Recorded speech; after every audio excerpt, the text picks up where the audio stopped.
What's happened, you bad motherfuckers? It's Monday, the 25th of October. The joint is brought to you by Bluechew. Oh, shit. Bluechew is here to make your dick all that it can be. Let me tell you something. Bluechew is tremendous. It tastes good. It takes about 25 minutes to get the fucking party started. Bluechew is an online service that delivers the same active ingredients as Viagra and Cialis at a fraction of the cost. It's tremendous. You could take one anytime, day or night. Your dick is hard. But Joey, I'm 28. I'm not an old fuck like you. My dick is already hard. Well, listen, how hard can it fucking be? It can't be that harder.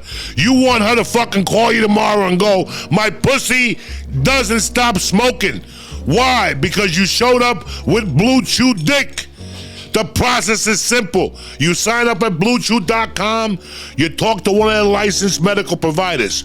Once you're approved, you'll receive your prescription within days. The best part of this Bluechew is it's all online. Nobody knows dick. No doctor's office. No pharmacy. No judging. You go to fucking CVS. She's not going to browbeat you to fucking death when she's looking at you.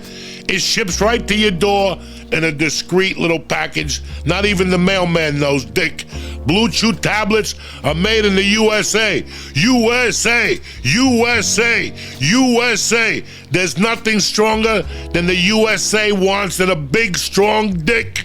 And Bluechew will give you that right now. Do me a favor. Go to BlueChew.com for help. If you could use a little benefit and a little extra confidence to perform, forget about it. I'm over here building fucking Marines, but it starts with a Bluechew cock, and they got a special deal for you. Try Bluechew for free. Joey, what the fuck? Don't fuck with my emotions. It's Monday. For free with promo code Joey, Joey. Just pay a fin, $5 for shipping. That's BlueChew.com, promo code Joey to receive your first month for free. And as always, I want to thank Bluechew for sponsoring The Joint. The Joint is also brought to you by one of my all-time fucking favorites, Onnit. Listen, they're not fucking around. Onnit is not fucking around. This new black label, Alpha Brain, I'm telling you, you guys are looking at me. It's between the Alpha Brain, the therapy, the lifting weights, the sleeping. It all finally came together. I'm a lot fluent. I'm having a great time, and I'm fucking back. It feels like I'm fucking like I gotta pull myself back. That's the fucking Alpha Brain. If you're feeling a little lost lately, you know, you're having a hard time spitting up fucking words like I did for a year, give Alpha Brain a shot. Listen, if it doesn't work for you, there's 100% money back guarantee, and they don't want the product back. That's how much they believe in their product. Alpha Brain comes in tablets, it comes in a powder, it comes in a prepared juice already. Plus, you know me, I'm a Shroom Tech fan. Another thing that's really helped me during this period has been the new mood at night. Tremendous. If you're fucking going through what I'm going through right now, you take 2 of them at night, you sleep nappy nunu. But it's all about Alpha Brain. It's all about Onnit. I want you to go to Onnit.com right now. Look at the great selection of supplements. I can't help you with the kettlebells or the club bats, but Alpha Brain, it's Monday. You want to start November off slinging dick with Bluechew and firing on all cylinders with Alpha Brain. Go to Onnit.com right now. Press in Joey, Joint. Get 10% off on it, delivered right to your house. And remember, they're having their fucking sale, their cyber sale, Black Friday sale in November. I'll keep you guys posted, but jump on the black label Alpha Brain right now to get everything going. Go to Onnit.com, press in Joey or Joint, and get 10% off, delivered right to your fucking house. Let's get this party started today. It's Monday morning. We gotta fucking sling some dick. We're taking prisoners. We're like fucking Vietnam. You understand me? I love you, cocksuckers. Let's get this party started. Hey,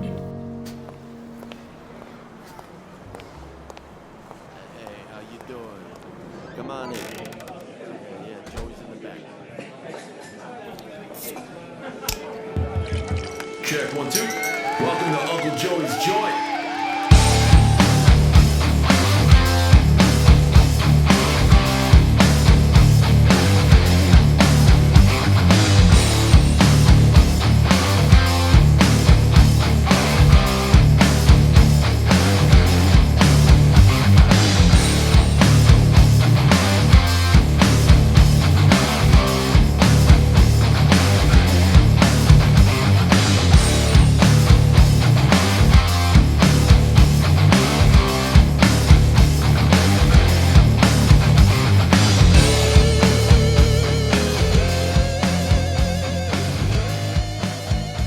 What's happening, you bad motherfuckers? It's Monday, October the 25th, 6 days away from fucking Spookyville and the whole thing. It was a great fucking weekend. I had a great week. Thank you for being here. Thank you for checking in. Let's open up the week with fucking Ice Cream Shop. Has got the blunts in stock. They went in partnership with Packwoods. Laughing Gas is now in a blunt.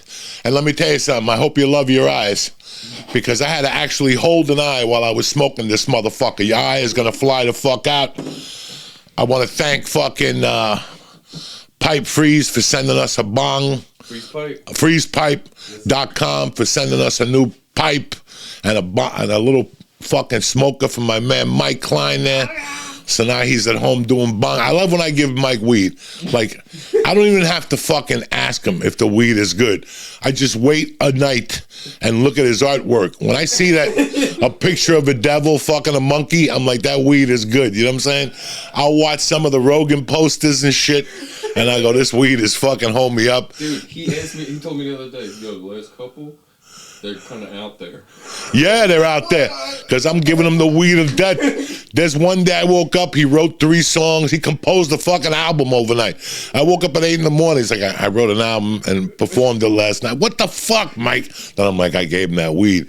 He gets like Lee. Remember when Lee used to smoke? He used to come up with business ventures.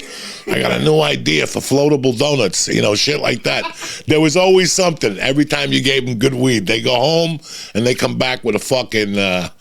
a guitar, they come home with something. They come back with something. I thought you needed a guitar. That's fucking tremendous. So, yeah, it's always great to smoke some good reefer on the fucking weekend. Dog, it was a great... I posted a picture the other day. Since I have moved here, people have been telling me about this restaurant, El Nido. Joe, you got to go to El Nido. Joe, you got to go to El Nido. It's close to my house. When I go to the gym, I have to drive by there. And I see they have like little booths outside that you could sit with your girlfriend, just alone a booth if you want. They close the curtains for you. I love that shit. When I first got into comedy, I used to do comedy at a place called The Broker. Great fucking restaurant. I loved it. Till this day, I'm very loyal to them. They won't let me back in the place to do comedy, but some people have short memories. You know what I'm saying? No, everybody says they're a Christian, but they don't practice what they preach. You know what I'm saying? So they had 4 restaurants. They had like The Broker in Boulder. They had The Broker in like Aurora. Every one of them had a different name, but they had The Broker in Denver, and it was called the Woman's Bank. And you're like, the Woman's Bank? Until you went down there. For starters, The Broker, when you sit down, they'd open up with a fucking, not a cup, not a thing, not like a soup bowl. I wish I was exaggerating to you. They'd open up with a manhole cover filled with shrimp, Katrina shrimp. You know the ones I'm talking about, the ones you dip in soy sauce, not soy sauce, cocktail sauce. If you eat 20 of those, you're going to shit blood, because they don't clean them. They're just the little geeky ones. But you know what? When you're 31 and broke, you will eat those motherfuckers like they're filet mignon. You know what I'm saying? You throw them up in the air, like fucking just lick them out of the air. I would go to The Broker just for the fucking shrimp, and they would bring you a bowl. But the thing about the ladies' bank was the woman's bank. I'd take a date with me.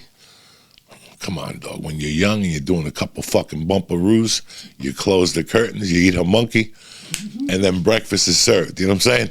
Boom, the waiter comes, may I enter, may I come in? Absolutely. You pull up a little pantyhose, and you sit there and you eat your fucking shrimp. You eat 20 shrimp, you got a heart on, and you close the curtain again and give another stab in doggy style. Nobody knows nothing. Who gives about the flower in her shirt? It's a little fucked up. You swooshed it. You know what I'm saying? You smooshed it. Fuck it. But I like that shit when you could close the curtain and stuff. Not that I would do anything perverted down there, but I'm saying that. So it seemed interesting to me, I'm like, they have curtains. Then I joined the pool, and at the pool, there were these little fucking old dudes that were retired. But there was this one dude, a Jewish dude, sweetheart, Phil.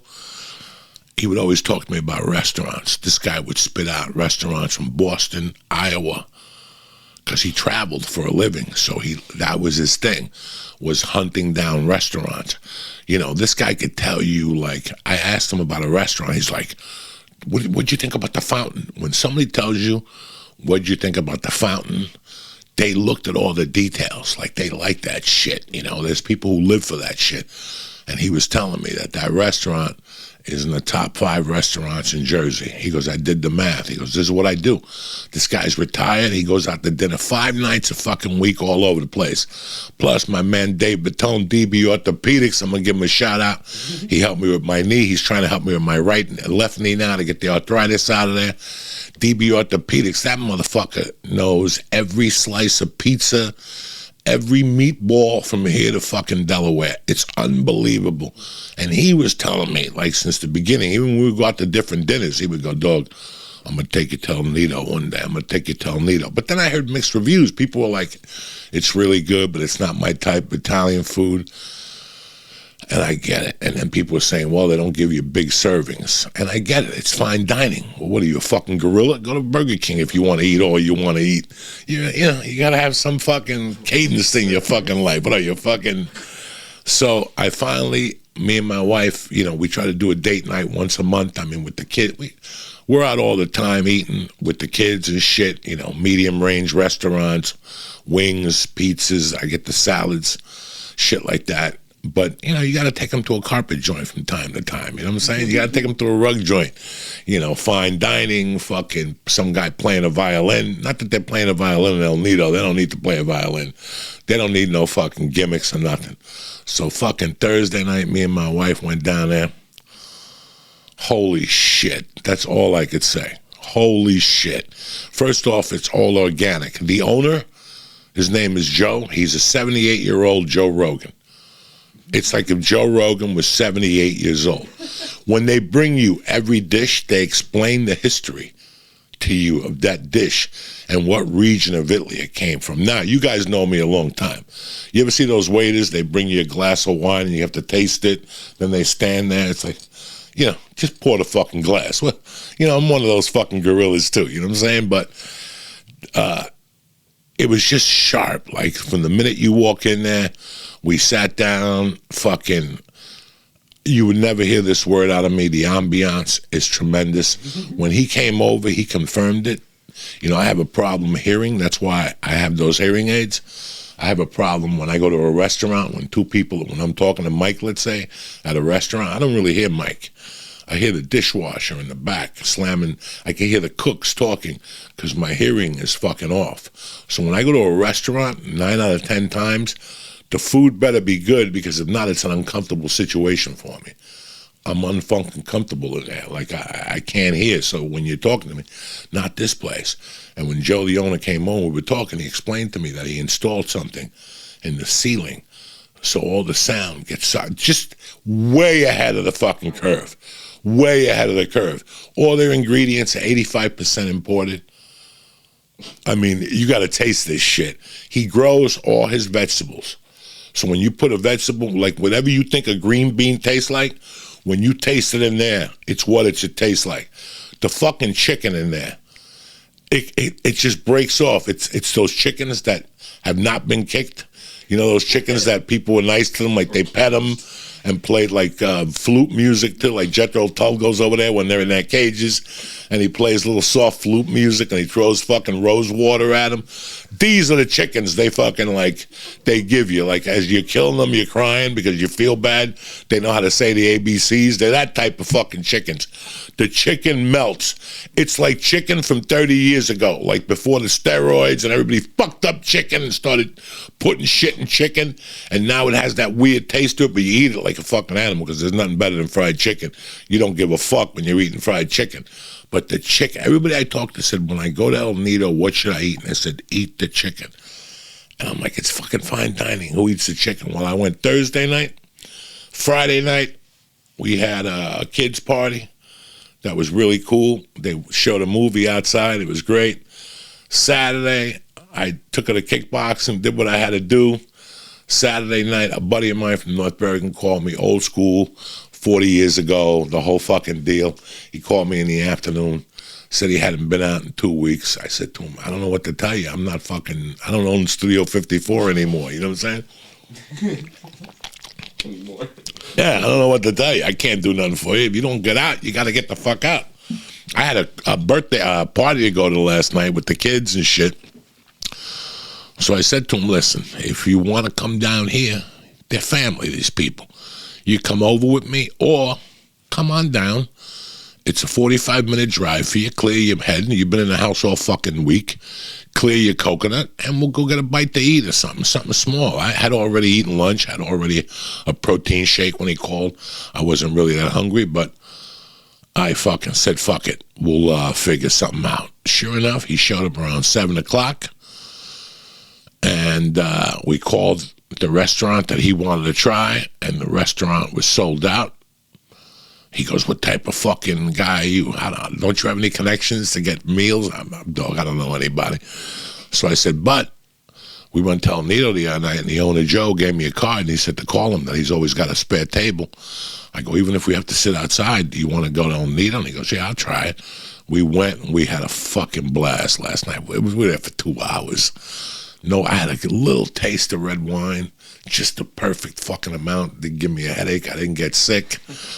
I had some spaghetti. I ate light last night. A little spaghetti, half a serving, and I had a piece of fish, 0 motherfucking points and shit.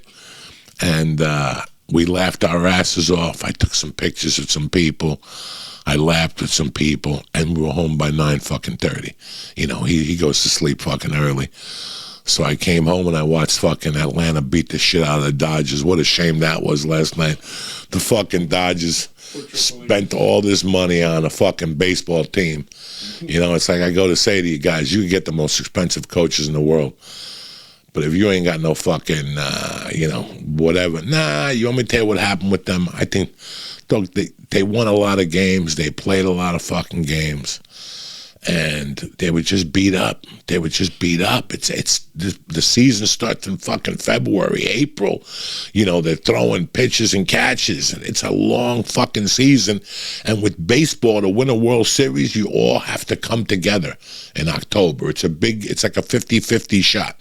You go out, you get all these fucking players, you get out, you get all these pitches, and come October, September, everybody's fucking hurt. It's a long season.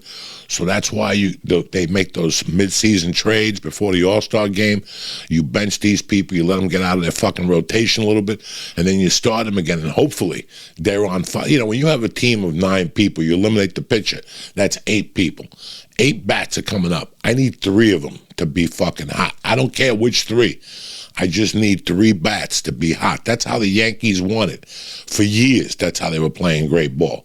You come together in October, like when I was doing comedy, stand-up all the time. Towards the end, my pieces were really coming together. It takes a while, but you either fall apart in October, you're tired, your injuries, little nagging injuries, you pulled the muscle in your shoulder.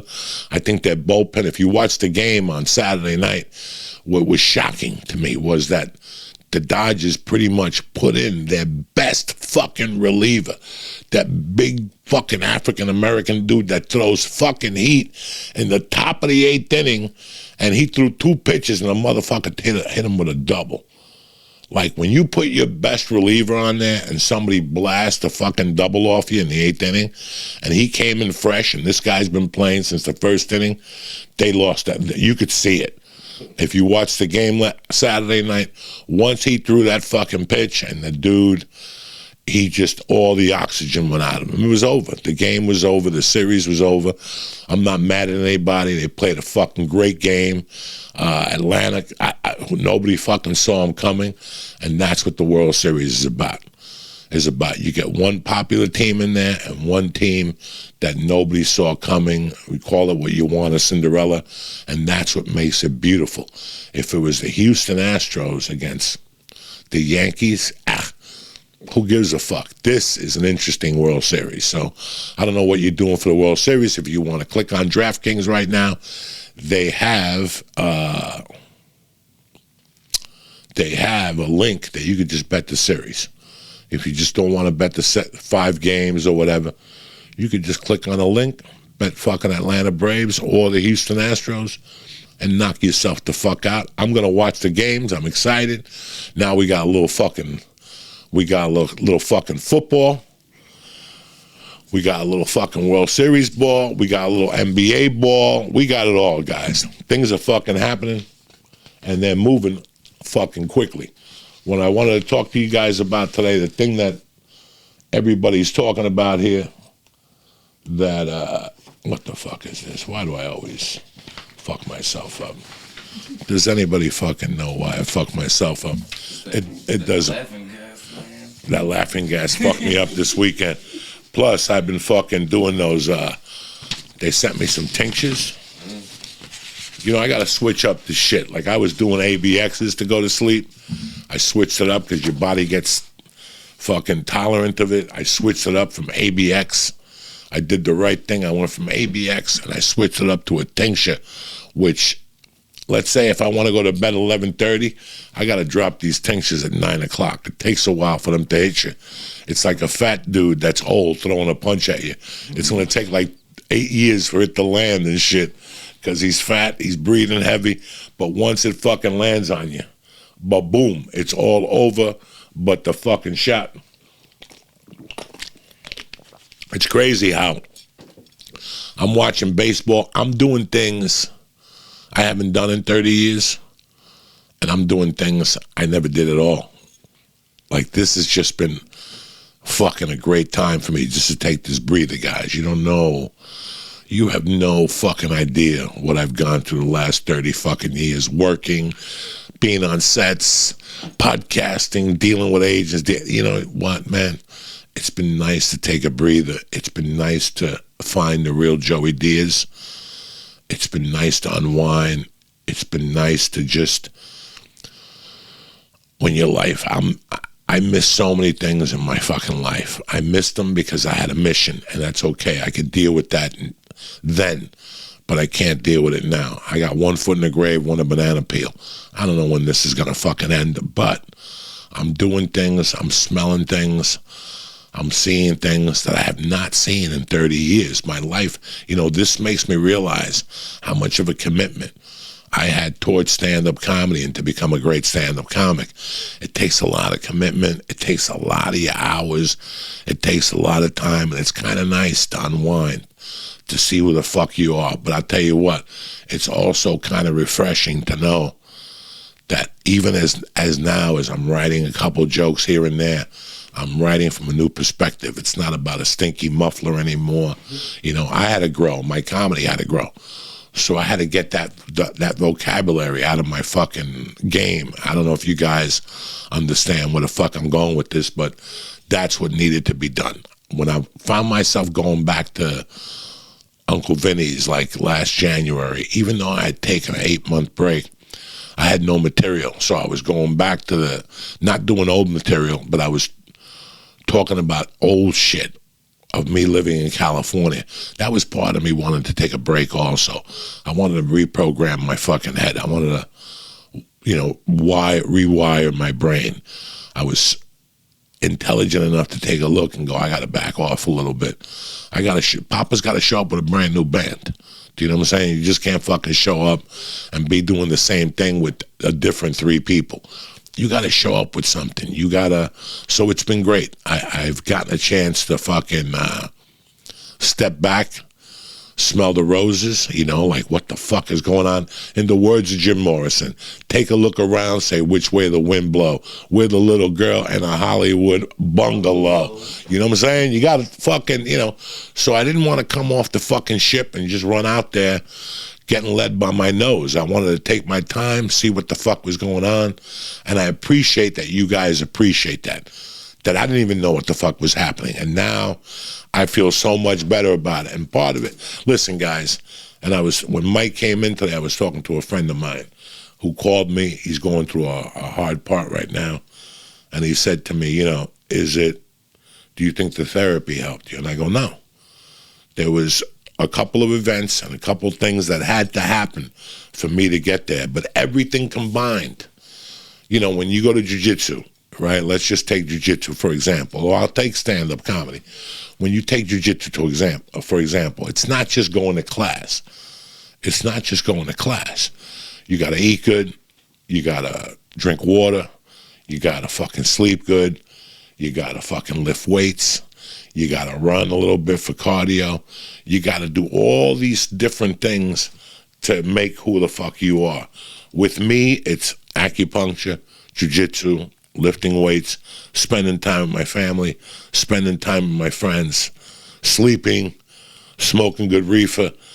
All these things contribute. You know, my reefer intake has been down. I mean, fucking way down. One joint a day, way down. Friday, Ari came down. I got to tell you something about a round of applause. I smoked before 2 o'clock. Me and Ari smoked one of those fucking whatever, and one of the laughing gas blunts from Packwood, and we went to the Szechuan fucking place. We had some chicken. What's that thing he likes? General Tao's chicken, extra spicy. I could see his yarmulke fly right the fuck off. We had some nice rice. I had some nice fucking, I had the chicken and shrimp with string beans. Delicious. No points. 3 points for the sauce. Yeah! And 6 for the rice. Yeah! It's a little bit of rice. We had a little egg drop soup. Ari had some fucking egg rolls with fucking tons of mustard on it. That motherfucker loves his food spicy. And then we came up here, we sat around, we fucking played with his dog. My daughter played with his dog. It was a very nice little afternoon. We just sat, got a little vitamin D, and chit-chatted. That's it. Very therapeutic, as they say. You know what I'm saying? Just a little something to get the party started. But I don't want you guys to think that it was everything. It was everything. When I was going through my little fucking spell there was every time Mike was coming up, I felt like calling Mike and going, Mike, I can't do this today. I can't handle doing it. I still remember telling Mike, I'm going to go on medication. I need your help. Watch me from time to time. If you see me going off the deep end, turn off the fucking camera and stop the button. Nothing. We've been fine. But I told him, I made him aware what I was going on, and it was so fucking weird where my head was at. I mean, between my anxiety, I was telling Ari that I had a little touch of depression. Like, thank God I'm the type of dude that the first thing I do when I wake up is wash my pussy.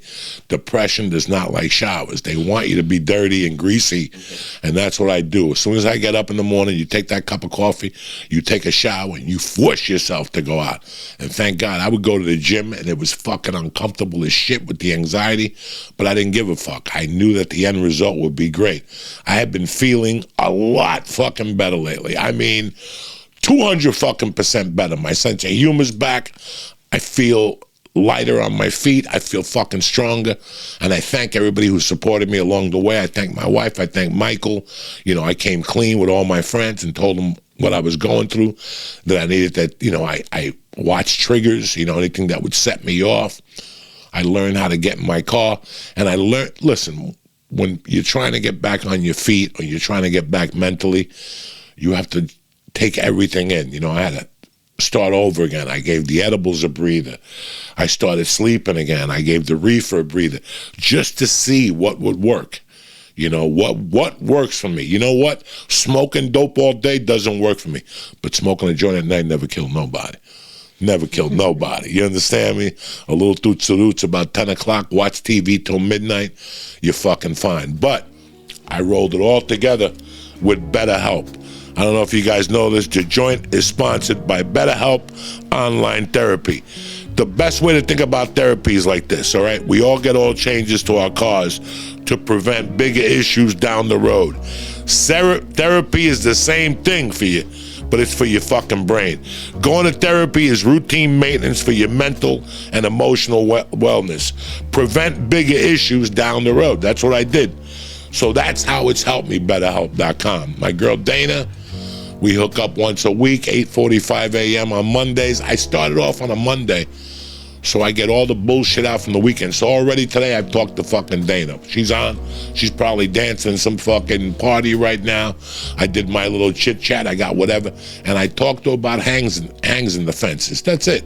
So if you got a fucking problem right now and you need some help, you need to talk to somebody other than your friends, BetterHelp is customized online therapy. They offer video, phone, and even chat sessions with your therapist. You don't have to see anyone on camera if you don't want to. It's much more affordable than in-person therapy, and you can start communicating with your therapist in 48 hours. Why invest in anything else when you can invest in your fucking self? just for you joint family listeners, I'm going to give you 10% off your first month at BetterHelp.com/Diaz, D-I-A-Z.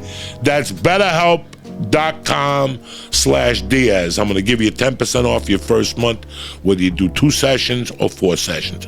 I don't care what you do. Take control of your life and get the help you deserve with BetterHelp. Let's drop that on you, just so you know where I'm coming from today. I want to talk to you guys about something that I know that you've all read about the last couple of days, and I'm going to break it down for you and tell you the truth about it. I don't give a fuck about who gets mad or who doesn't get mad. Last week, something happened that fucked everybody up with Alec Baldwin shooting the AD on the set in Santa Fe, New Mexico. You know, man, and everybody's pointing fingers at Alec Baldwin and shit because, you know, Alec Baldwin has created this aura around him where he's always got to say creepy shit and act fucking creepy, so people want to put him under the jail. Listen, Alec Baldwin is a fucking creepy guy, and his ego got control of him, and it's fucked up. But now I went to California 6 months ago. I had to see the dentist, I had to see my heart doctor, and I had to go see the weed people. And when I finished and I was waiting to get back on the plane, I called my man Dean Del Rey, and I asked Dean if he wanted to go eat. And Dean came. We went, we got some Mexican food, we got some potato tacos. He brought his cute little dog, and we just bullshitted. We just bullshitted about life and what was going on and how he was feeling. I was still fucked up. I was going through my bullshit. We had a great chat, and we walked outside, and while we were outside, just sitting on Burbank Boulevard in front of the hotel, Dean goes, "Hey, man, before I leave, can we take a picture?" And I go, "Absolutely, Dean." So we took a fucking picture, and he put it on Instagram. When I got on the plane that night, I was just checking shit, and I checked Instagram, and I saw the picture that he had put up of him and I, and under there was a little comment, and the guy goes, "There he is," you know, whatever. He wrote like a thing about me. "There he is, the man of steel. There goes a man at a time that wasn't scared of anything, but today he's scared of everything." And I looked at that comment, whatever.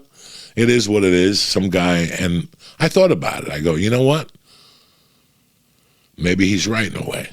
You know, I never had any fear of much, and watching the news and this fucking whatever was going on got under my fucking skin.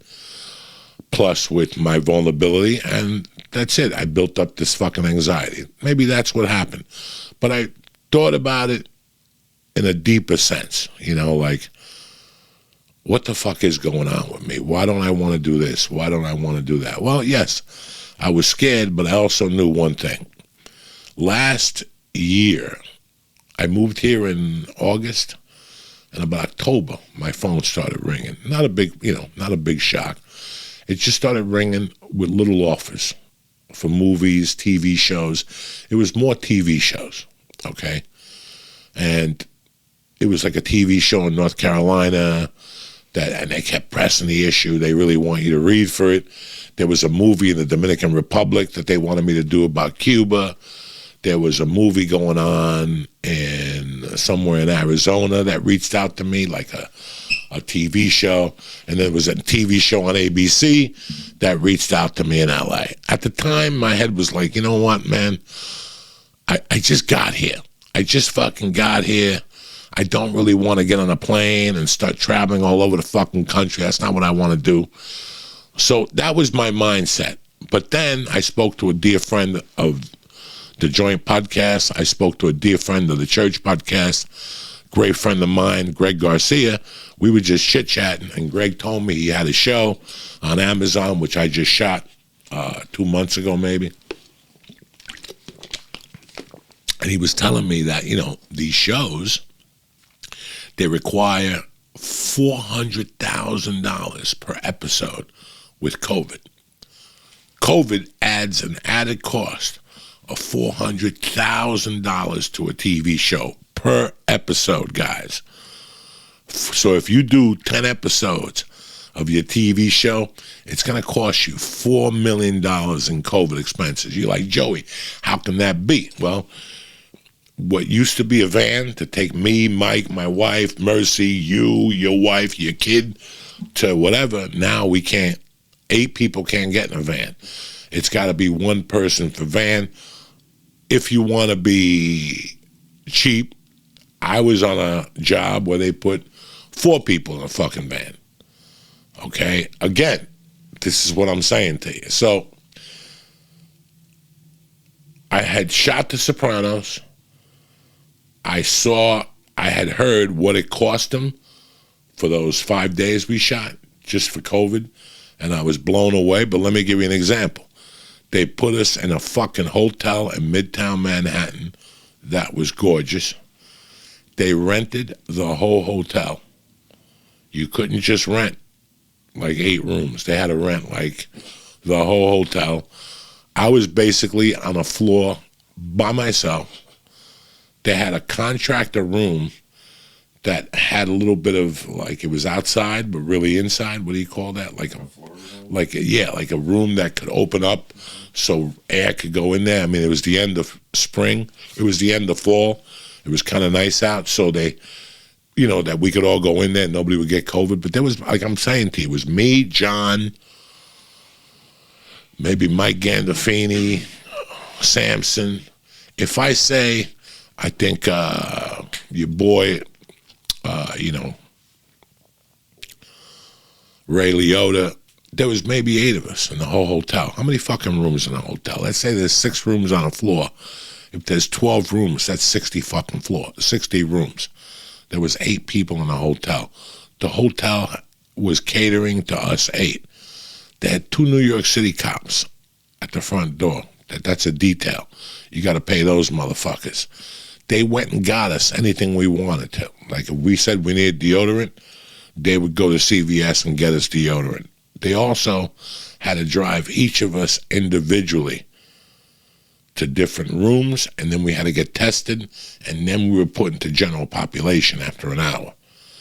And even then, they didn't want you mixing and matching. You had a COVID fucking lady.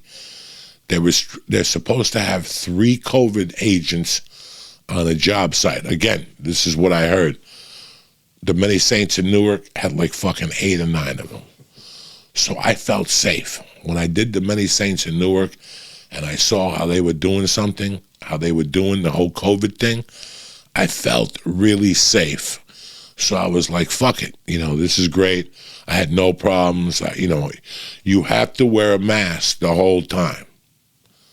The only time you don't wear a mask is after you get tested when they're about to shoot your scene.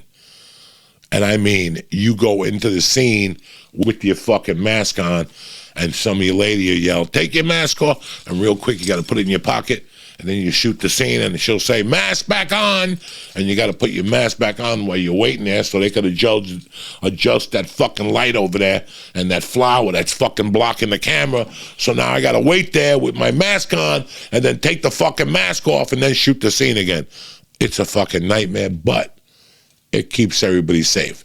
You don't want to have a contaminated set. So once I did The Sopranos, I was like, you know what? They went fucking deep because, David Chase is up there in the years. The director was a little older, whatever. They went all out. There was no craft services. There's no craft services. There's no truck with M&Ms in it no more that you go and go, do you have marshmallow-flavored marshmallows? Because although the bigger the movie, the more shit they got. Peanut M&Ms. They have a bag with no red M&Ms in case you're in Van Halen. They got everything on those big movie sets. So that ended.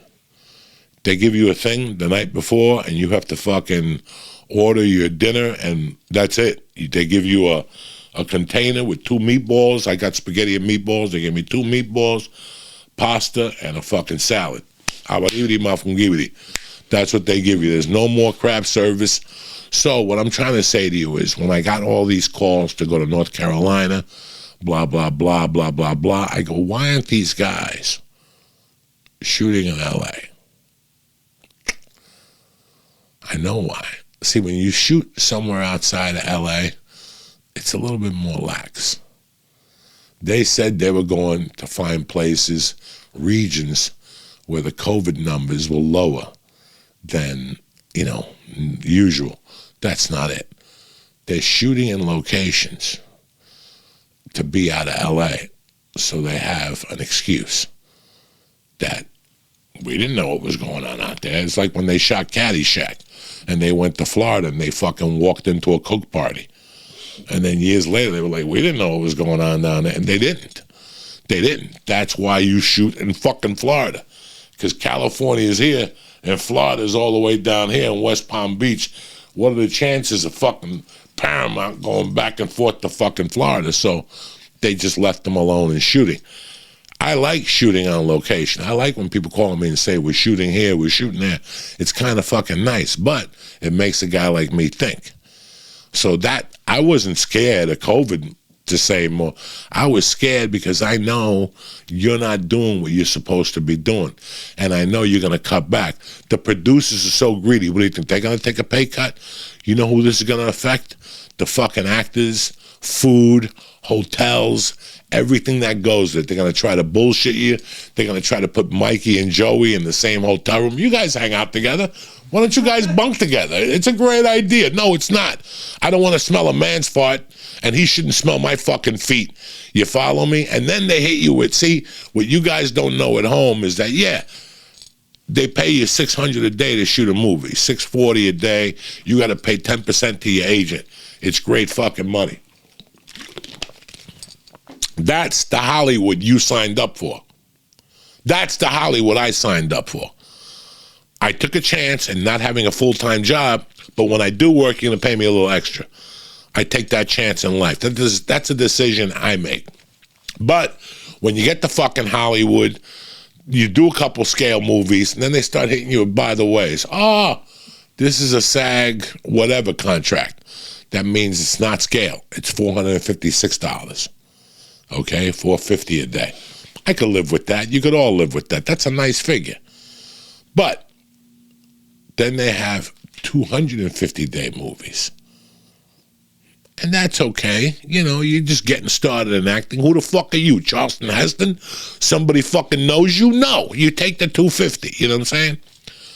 Then, fucking what a lot of people don't know is they have a thing called low budget. And I got bad news for you guys that think that, you know, I have a helicopter.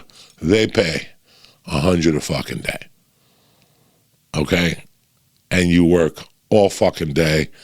They give you overtime after a certain amount. It's a kink fucking deal. And get ready. Hold on to your seats. They also have an ultra low budget contract, which is $50 a day. Now, I'm sure you went to acting class and you went to fucking college for 4 years to study drama and to study theater so you could get out and make $50 a day on a fucking movie. I'm sure when you made the decision to be a fucking actor, that was included in it. How you're going to make $50 a fucking day. I can make $50 fucking dollars a day pumping gas at fucking Hess down the fucking corner. So $50 a fucking day. Meanwhile, that producer's driving a fucking Porsche. And I drove here in my fucking Toyota because my skateboard is getting serviced. You know what I'm saying? So do you understand where I'm going with this? These motherfuckers are going to take that $400,000 for COVID. First off, they're going to fight to get a deal. They're the cheapest cocksuckers in the world. So they're going to fight to get a deal. They're going to tell you they paid $400,000, but that's not what they paid. I don't know if you guys watched that episode of JRE with Rogan and Bill Burr when they discussed Hollywood accounting. Nobody remembers that conversation. Download that podcast again and take a look at that. Listen to that podcast with Joe and Bill. They're called Hollywood accounting. It always goes their way, not your way. Doesn't go towards the actor's way. So, Joey, what does that ear beating have to do with Alec Baldwin? Think about it. The girl's father, who was the fucking gunsmith, whatever, there's a name for it. We're not even going to go there. Gunsmith, whatever, the armorer. The armorer girl, who was 24 years old. Her father's a famous armorer. They gave her the job. She even said she wasn't skilled enough for the job. She was 24. She didn't feel, she even didn't want the job. There's reports surfacing now that she didn't want the fucking job. But that's what they do. They cut corners. So instead of paying an armorer $5,000, what they're supposed to pay him, they take that girl and they pay her $1,000 a day. She don't know what she's doing. And she don't know what she's doing. The same one for the guy that was pulling the blind. The same, they get a couple people they're like the Yankees. They're not even like the Yankees. They get a couple people that are really good. Listen, when you shoot a movie, the DP has to be fucking great. I could direct a movie. I don't know what I'm doing. When you see this movie's directed by George Clooney. Yeah, he's got a DP, you fucking assholes. What's a DP, Joy? Director of photography. That's the guy that decides on the cuts, the whole thing. Then there's another guy that decides on the budget. The director goes in there to put a hat on with a fucking feet thing like he's in France. He's about to eat an apple and he's genius. But the guy that's really doing the work is the fucking DP and the first fucking camera guy. And I don't know all the, classy names for them. But I've been on 2,000 movies to let you know that those are the guys that are doing the work. I've worked on 1,000 projects where the guy's the director. You're not the fucking director. They just gave you that title. The guy that's running the show is that guy behind the fucking camera. And that's what a lot of fucking people don't know. So when you take them, and if you looked at the fucking thing, it said to you that Alec Baldwin was a producer on it, and it was a low-budget movie. And the reason why they give you a producer credit on the low-budget movies is so you're attached to the film. It gives you extra money. They can't pay you what you want, but if I make you a producer, you get extra money. As a producer, you go in there blind. You don't want to know what Mike is making. I don't want to know what Joey Diaz is making. In my heart, I hope you ain't paying him shit, because I hope that money's coming to me. So when you look at this situation, I'm not happy it happened because the girl Holly, the AD, lost her job. The DP lost her life in a fucking job. She lost her job, her life. Joel Souza, the director of the thing, got shot. He spent the day in the hospital. What people are starting to read is that you guys know there was a walkout on that movie that morning because of unsafe conditions. The gun had gone off 3 times 2 days prior. Guys, I'm not scared of anything. I just don't want somebody else to win. The reason why I don't take movies in North Carolina, I don't take movies in fucking anywhere else. The only reason I did that TV show in Pittsburgh was because it was Greg Garcia and he was going to take care of me. And I got to be honest with you, he took great care of me. The production was great, but the production they hired in Pittsburgh was inexperienced. How do I know that? Because I know what experienced people fucking do. There was a couple things they did that experienced people wouldn't do. I didn't say anything. I wasn't mad. I'm not angry at it at all. It didn't affect me in any way, but I saw that there was a lot of inexperience, and that's what this is going to call for. You guys don't remember? There was also a horrible fucking spill on a Marky Wahlberg, Kevin Hart movie 3 or 4 weeks ago. The guy died, or he got really bad, he fell or something like this. Guys, yes, it's COVID. You're going to see more of these. The world is in a weird place right now. I don't know if you read what Santana said, that the world is vomiting right now. The world is not in a good place right now. You all witnessed Tom Segura go down while he was about to take a fucking layup. He broke 18 fucking bones from a fucking layup. Then his wife went down. Bert had surgery. A bunch of fucking weird things have happened. Last night I was walking in the dark and I didn't see a fucking step and my leg went straight down. If I wouldn't have kept my foot straight, I wouldn't be talking to you right now. I'd be getting surgery on my fucking ankle. I was so grateful because my leg just dropped. Things are going to happen that don't usually happen in a real world. I mean, yes, people get shot on sets, the last one being Brandon Lee in 1993 or 92 or whenever the fuck that happened. But this is what happens when you're not going to pay everybody. When you're going to have, that's what they do. Did you see they were taking people out of hotel rooms? People were filing shit. Yeah. And this is why I won't take a job out of state. I'll take a job in New York. You know why? Because if I don't like what I'm seeing, I get my car and I come home. I don't bitch. I don't yell. I don't complain. I know what you're going to pay me up front. It's not going to be a lot. I'm doing this as a labor of love. But if you're not doing this as a labor of love, if you're doing this just to be in a movie, you're trying to push this movie and you're endangering people. When you do a low-budget movie, you're always putting people at fucking risk, guys. Because you're doing this, you need $5 million. But you're doing this for $800,000 because you think it's going to change your life. Or you think your story that you're telling in your stupid fucking movie is going to do something for society. It's not.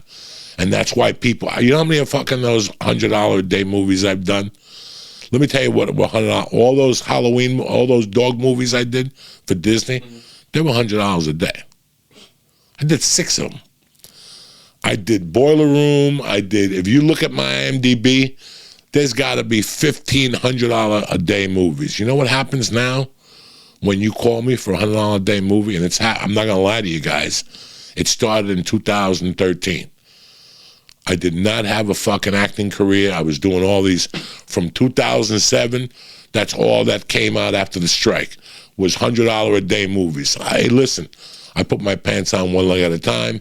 I like to act. I like to practice my craft. If it's a great project, if you come to me with a great project, you're not going to wear me the fuck out. I'm not going to have to be there 25 fucking hours a day for your stupidity. If you guarantee me that, I'll do your low budget project. You're going to get me out of there in 5 or 6 days. I'll do it for you. But I swear to God, since 2013, I made a decision one day in like 2012. I said, I'm not doing low budget movies no more. They give you $100 a day. I got to bring my own suit.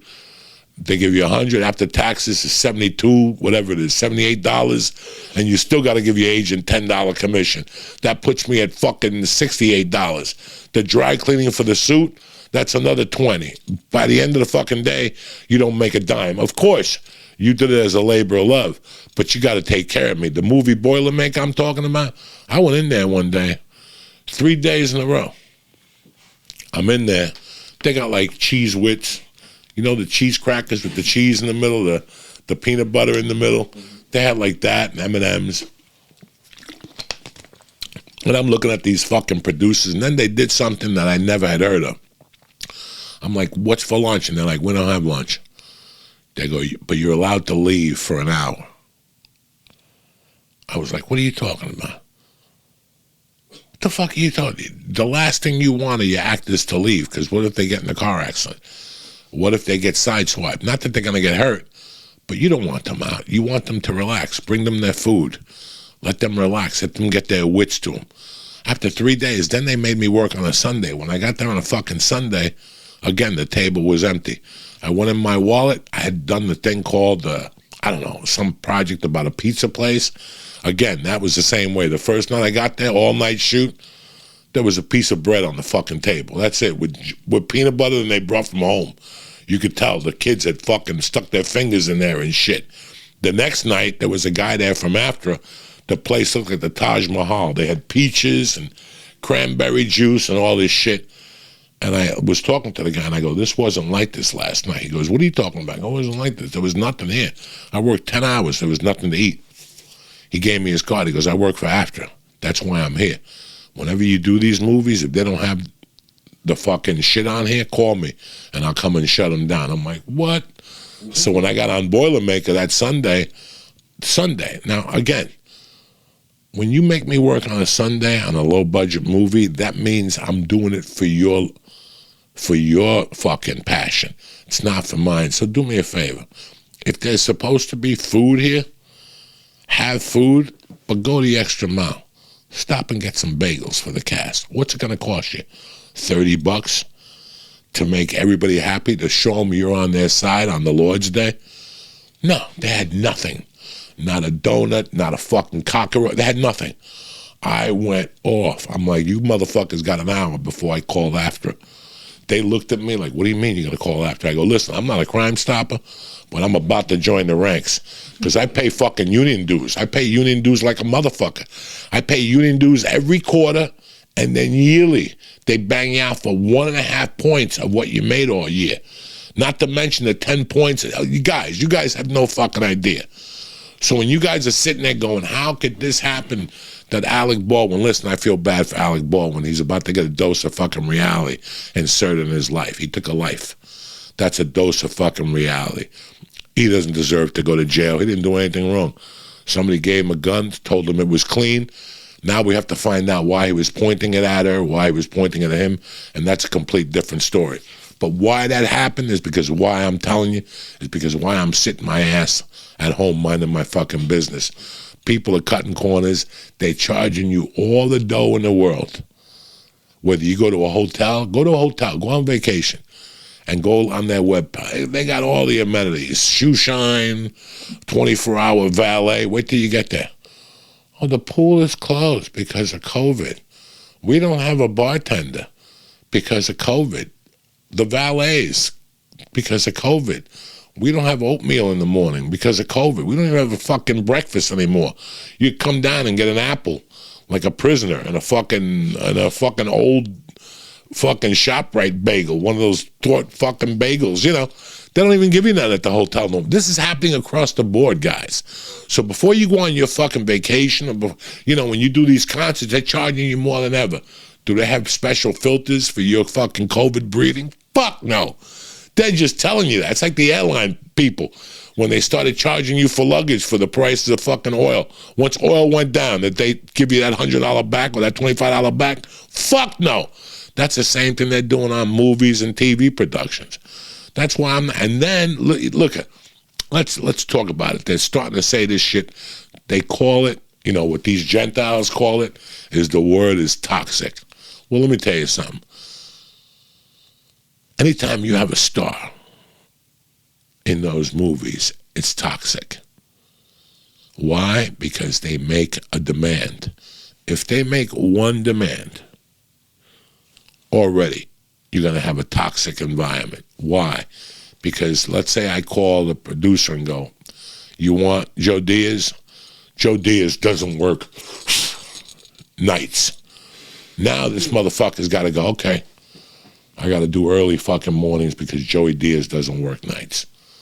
So now I got to go to Mike, Mike loves to stay up late at night and draw pictures of superheroes fucking monkeys in the ass. Now Mike has to get up at 6 in the fucking morning for this. Mike's got 2 kids. Mike takes his kids to school in the morning. He's used to.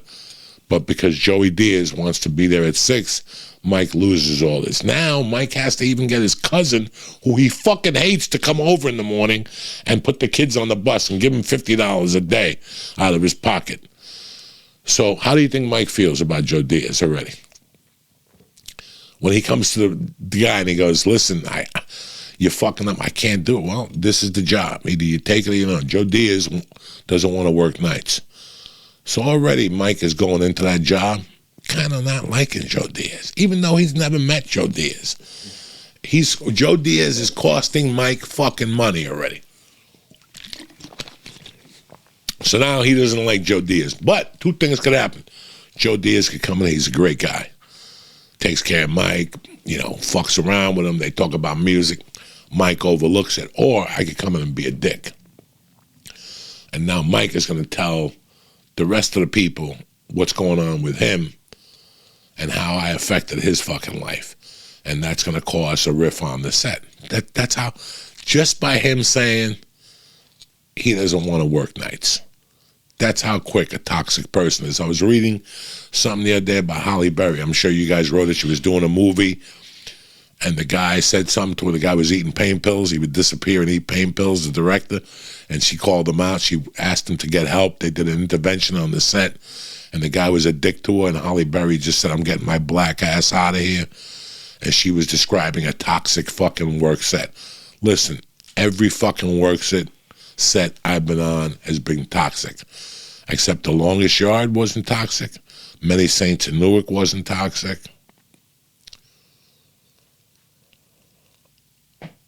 Taxi wasn't toxic. I was only there 3 days. You know, Spider-Man had nobody was toxic on there.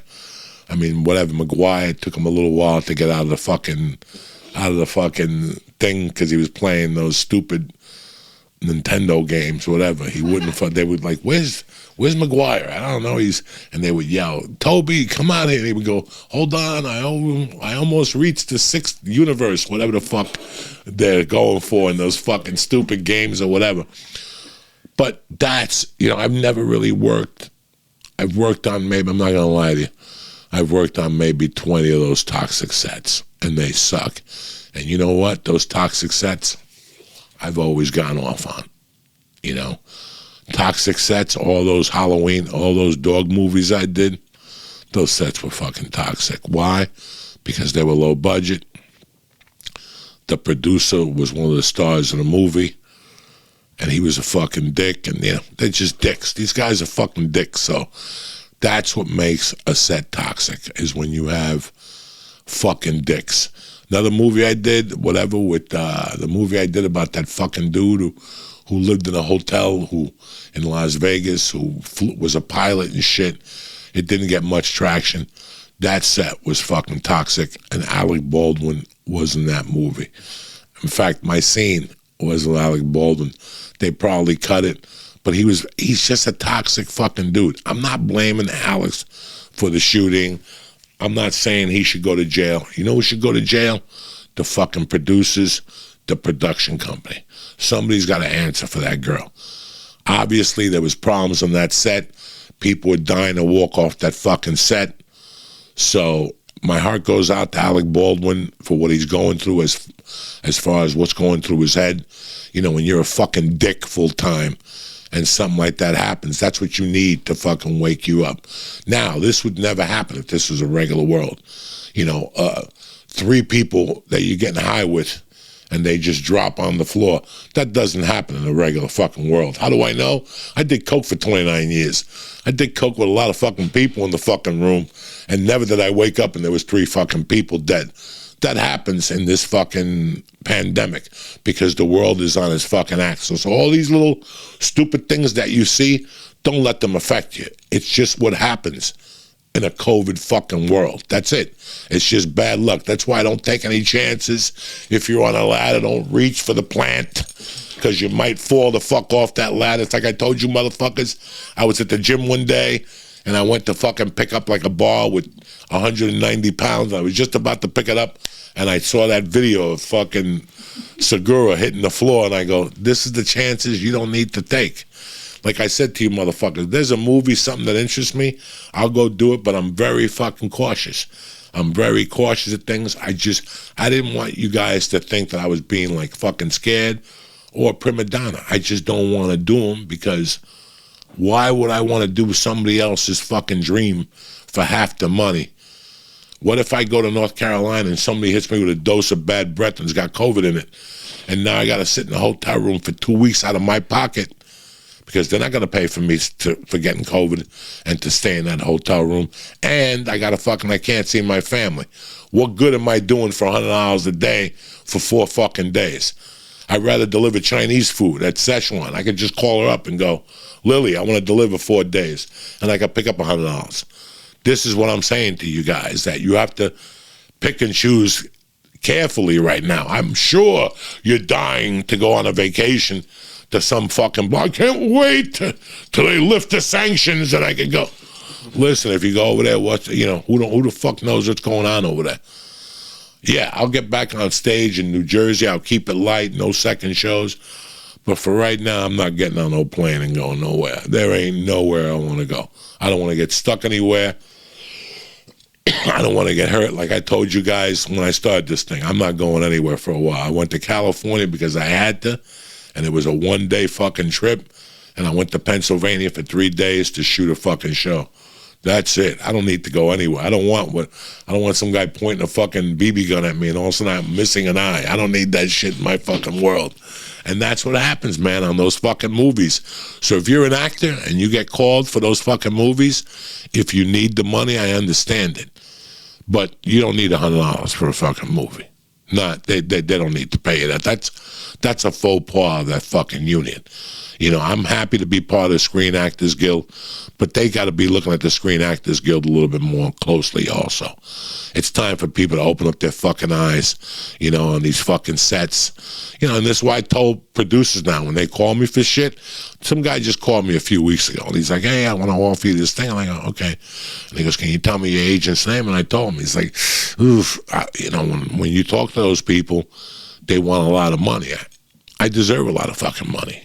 Why wouldn't I want them to get me money? I know what you guys are trying to do. You're trying to pay me fucking scale or under fucking scale for me to go there and chase other Italian people and say some crazy shit. You got to pay now. You got to pay during this pandemic. I don't want to be on TV. I'm not a fucking young kid anymore. I don't need to be on fucking TV. I need a job. I need a career. I would love to be on Law and Order full time.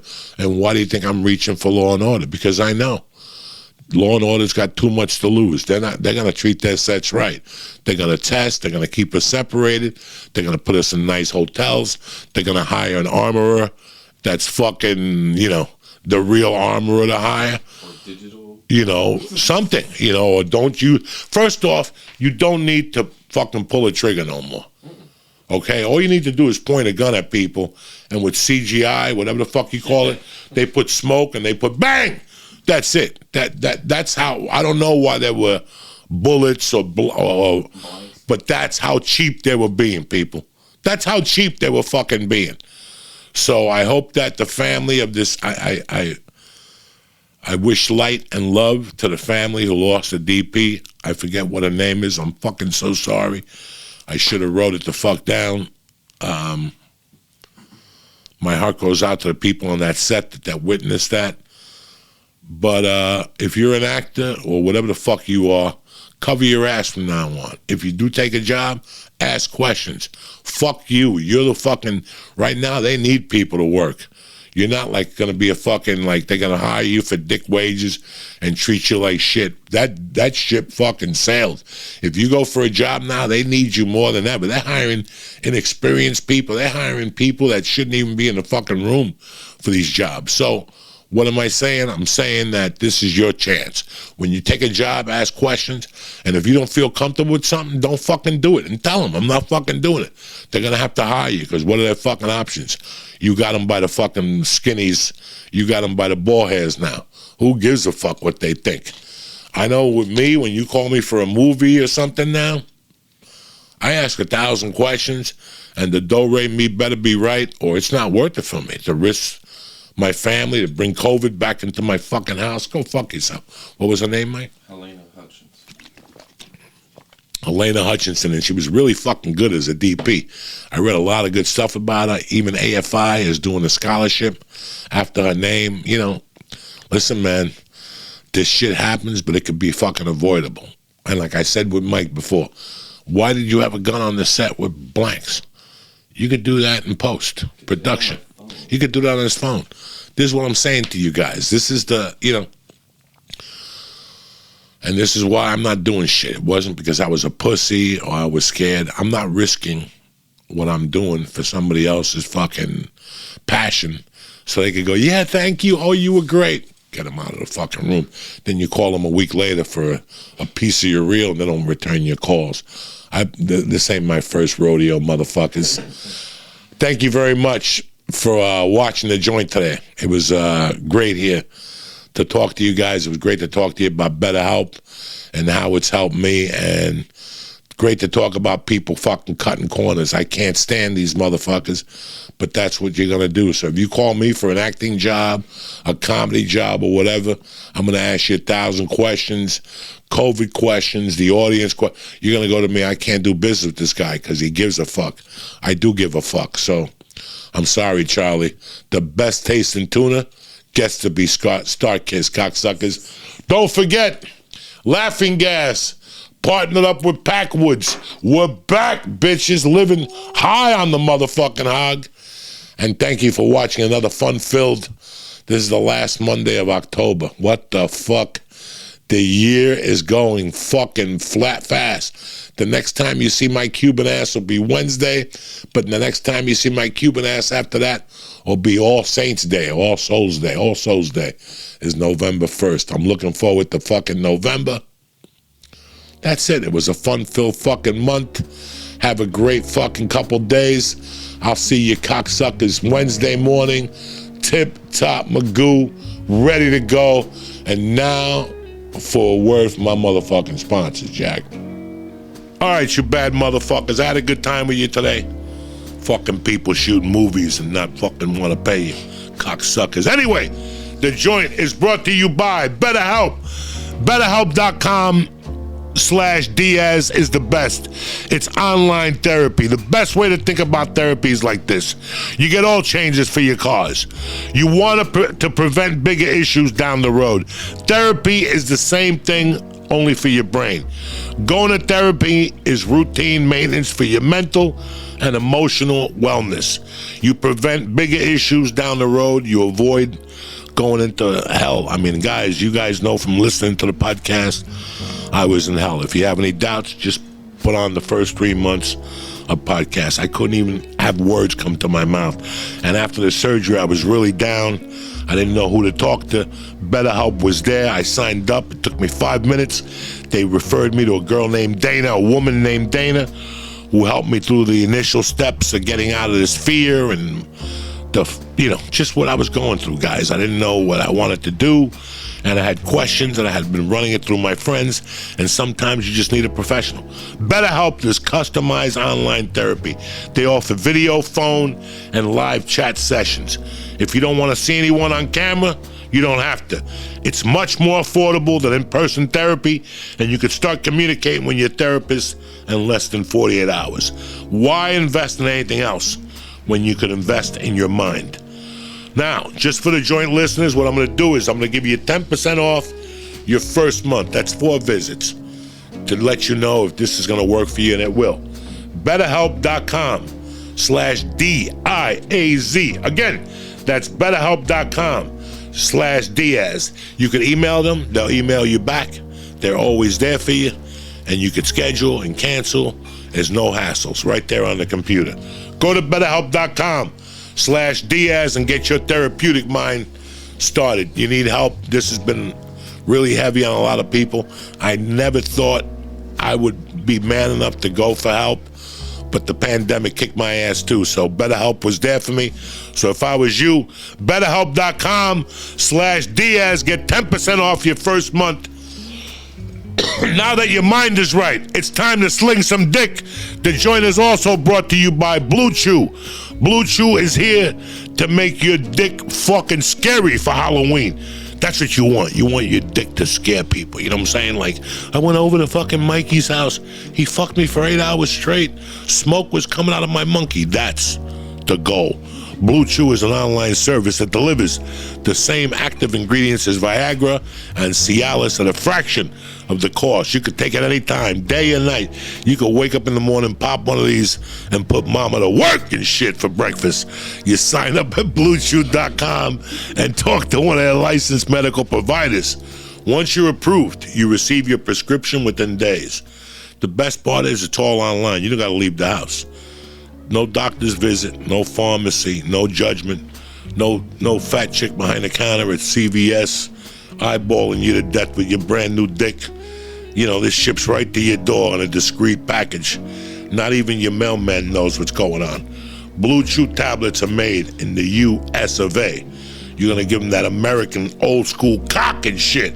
You know what I'm saying? Way cheaper than a pharmacy, and it's reliable and it's fucking tremendous.